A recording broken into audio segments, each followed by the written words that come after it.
Hi, everybody. It's Helen Barada, and I'm just so thankful to be part of the talks on hope and what hope means to you and me. I was brought into this world by teenage parents. I arrived 8 months after my 19-year-old parents got married. And I had one of those crazy childhoods where my parents were just trying to do the best they could. They got divorced when I was 14. And to be honest, that's when I started running away from my childhood. I did everything I could in my 20s and 30s to distance myself, to make my life not be like my childhood was. And so I am very fortunate to have met my husband while I just started on that running away business. I met him when I was 19 years old in college. We were both going to University of Maryland. It was my second year of college, and he was starting his last year of college. He had just come back to, he had been at University of Maryland for 3 years. He had returned to get his engineering degree. And so Vince and I have been together forever. We celebrate 36 years of marriage together this year, and we met each other in 1979. So we have been together for over uh, 40 years. Well, that seems crazy, doesn't it? But it's true. Um, One of the awesome things about Vince is that he has loved me every which way that I could be, every size, every word that's coming out of his mouth. He may have not loved the words, but he's always loved me. He's always encouraged me. He married a very driven wife. My goal was to have a great marriage, to have two kids, and a great career. Those were my goals. I have been setting goals since I was, I don't know, probably 12, maybe earlier. I have always had 5-year goals, 10-year goals. I thought everybody set goals, but I realized that that's not true. But I am a very been a goal-oriented person on the Enneagram. I'm 3. I'm the achiever. I like to achieve things. It's how I'm wired. It's the way God made me. And he married that, and he's been married to that the whole time.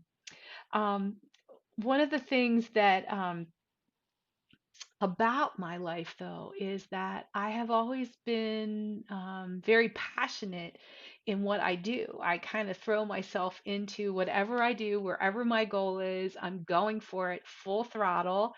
I'm kind of like, hold me down. And so after I graduated from college in 82, Vince and I ended up in Texas. And that was probably the first time that I ever really wasn't good at anything. I couldn't find a job. It was in the middle of a recession, and I really struggled. I failed at a few jobs, and I'd never failed at anything before. It was a hard time for me. But I did eventually start at the bottom as a clerk in an insurance company, and it turned out to be what I did for the next 30 years as a career, as I worked my way up and down the ladder in the corporate world in the health insurance industry. It all started when Vince and I had moved to Fort Worth. As an engineer, Vince became a contract engineer, and our first 20 years together, we lived in 7 different states, one of them being in Fort Worth, Texas for 9 years. And that's where we ended up finally getting married after we had lived together for a while. And we had our 2 sons. That was all part of the plan. I wanted to have 2 kids.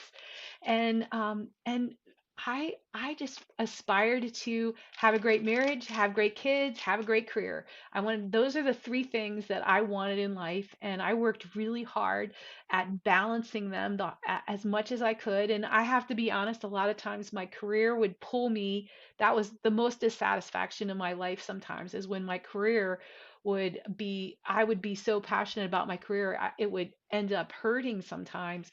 Like I couldn't be at somebody's birthday or something like that. I missed something because of my career. Um, Now, my sons got involved in Boy Scouts when they were in, my youngest son was in elementary school. We had moved we were now in New Jersey, and he was looking for something. He was in elementary school, and we wanted him to get involved. Vince and I were both in Scouts as children, and so we got involved in Scouts. Well, one of the things that Scouting asks, a scout. In part of the scout law, there's 12 things, 12 principles. I'm going to try and say it because my sons were both Eagle Scouts, which I'm very proud of. It really had a spiritual impact of our lives. So a scout is trustworthy. A scout is loyal, helpful, friendly, courteous, kind, obedient, cheerful, thrifty, brave, clean, and reverent. Well, that reverent world really used to rock me. Every year in Boy Scouts, you as a parent had to talk with your Cub Scout about what it meant to be reverent and what was your faith, what did you believe in, and how did you practice your religious faithfulness? Well, I remember being really upset with Boy Scouts. Like, how dare they get into my personal life? How dare they make me talk to my kids about this? And I really, that's exactly what my attitude was because I wasn't practicing the faith that I had when I was a little kid. I wasn't practicing that. I knew who Jesus was when I was a little girl. I was in love with Jesus. But once my parents got divorced, I really got angry at God and kind of ran away from him. And even though I wanted my children to know who God was, I sent them to daycares at churches, I let people pray for them. I wasn't willing to walk into a church because I had gotten hurt. My family, my mom had kind of gotten shunned after my dad left her for another woman. I just went to this very, uh, a church that just hurt us when we went through that hard time in our lives. And I was mad. And I was mad at God for not saving my parents' marriage. What was wrong? Why couldn't He have changed that? I felt like He should have changed that.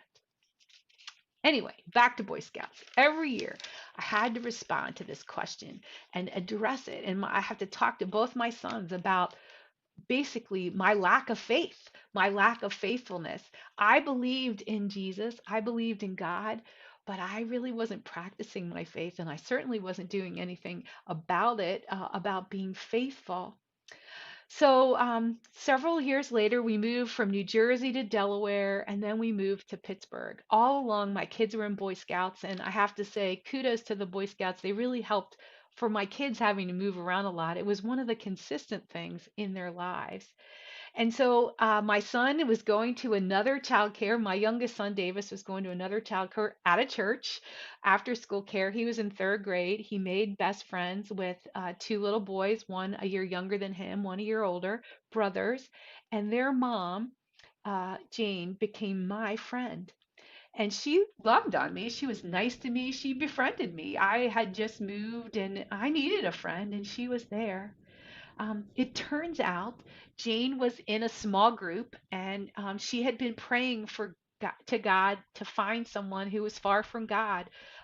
What they called at that church their one person that they were going to pray for and help and just encourage them to walk in their faith. And I was Jane's one. So this was in the year 1998 is when we moved to Pittsburgh. My sons were in third and sixth grade. It was my third grader that got involved with my friend Jean's sons. And we just did the things that parents do when you have kids that age. We shared carpooling between sporting events. We did play dates. I took her kids, she took my kids.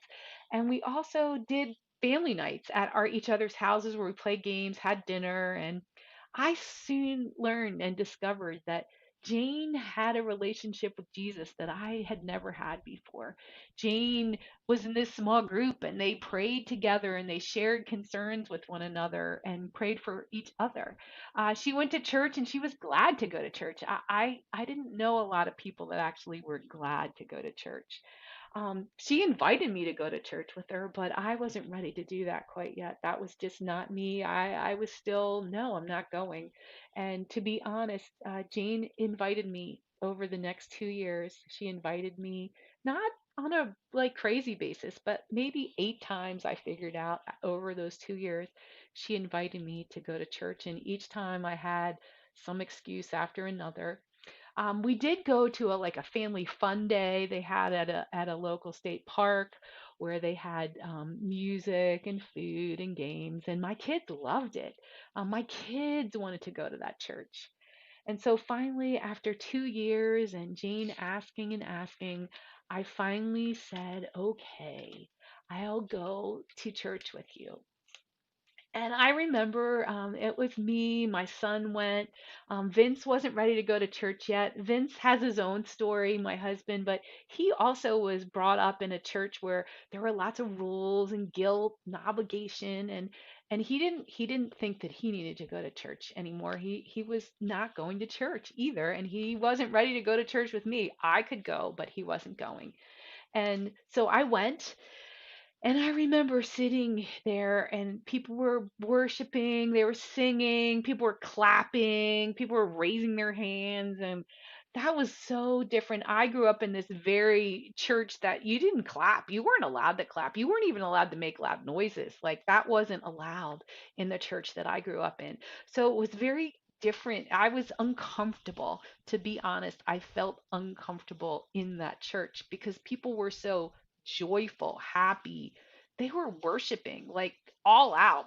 I honestly thought they were really weird looking, and I didn't know what to do about it besides just stand there and sing the songs that were up on the wall, and they were contemporary. It was a contemporary worship. It wasn't the hymns that I had learned. They were kind of fun songs, but as I looked around at the people around me, they were a little wild and crazy, I thought. I'm just being honest. So, once the service started and the pastor started to give the message, I felt like he was talking to me, like that he literally was talking to me. And that was very weird. And by the end of the message, when he offered a prayer about giving over your life and letting Jesus be the Lord, I was ready. I was ready to come back to that Jesus that I had loved as a little girl. And I remember praying that prayer that they offered about no acknowledging who Jesus was, that he's the son of God and he died on the cross for me, and that I admit that I'm a sinner and I need him. All this stuff I knew, but I was willing to say it out loud to Jesus, and that was the day. That was November 2000. That was 20 years ago this year that I gave my life back to the Lord, I would say, because during my 20s and 30s and part of my teenage, those 25 years, I really had taken my life. I had decided Helen was going to decide what was needed, what was necessary, what were my goals. I didn't really think I needed Jesus. He wasn't something that I needed. And and and I couldn't have been more wrong. Jesus was somebody I needed, and he pursued me all those years. I always knew I wasn't with Jesus, but he was never mean about it. Kind of just, you know, poked me every once in a while to say, "Hey, I'm here. You want to come back?" And so now, 20 years later, I am a different person, obviously. My whole family has changed. That was in Pittsburgh that happened. And so I remember trying to figure out how to get Jesus to fit into my life. Literally, the pie. I looked at my life like it was a pie. And I was really struggling because I wanted God to be in charge, but I didn't know how he fit in. And I remember seeing a drawing once that this pastor came and visited our church, and he showed the pie and he showed work and marriage and kids and family and fun times if you had time for it. And then he redrew the circle and he drew the pie, and this time he put a circle in the middle and he put Jesus in the center of the circle. And then he drew like your marriage and then your family and then your work and then serving at church, having fun, wherever. Everything just got bigger and bigger because Jesus was in the center of the circle. And that was another one of those moments where I was like, oh, that's it. I want Jesus to be in the center of my life. I want him to be the one that's the primary. So instead of trying to give Jesus a slice of my life, I gave him more, all of it, and then let him help me bless them.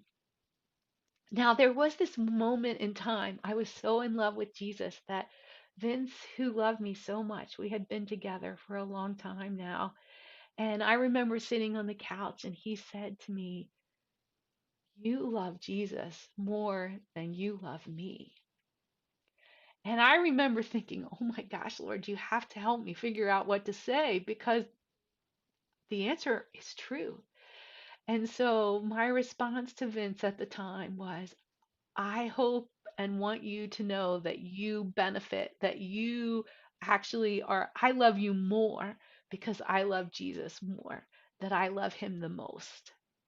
And so that's what my message is about hope in that when we give it all to Jesus, when he is in the center of everything that we do, when we choose to place him first, everything else in our life benefits. Everything else falls into place. And there's no longer this, where does it all fit in? That doesn't become a question anymore. Then the question is, Lord, where do you want me to spend my time? Where is the priority? And that is what hope is all about. He provides the direction. He becomes our source. He is our source. And he changes us. He changes the situation. He is the change, the life changer. Thank goodness. My life is infinitely more better, greater. I can't even tell you how different I am. If you were to ask the people who knew the Helen from 20 years ago and know the Helen today, I am a completely different person. And I didn't change overnight. I did change a little bit and I'm still changing. And I am thankful for the better, the best that we get. And so my hope, my goal for you today is if the Lord is just a piece of your life, or if you're like me and you are running away from something, I encourage you to run to Jesus and say, "Lord, I want you to be Lord of my life. I recognize that you are Jesus. You died on the cross for me. You love me. I need you. I sin and I need you, Lord. I want you to come in and be the Lord of my life." It's a new day. Be filled with the Lord and the hope that he provides.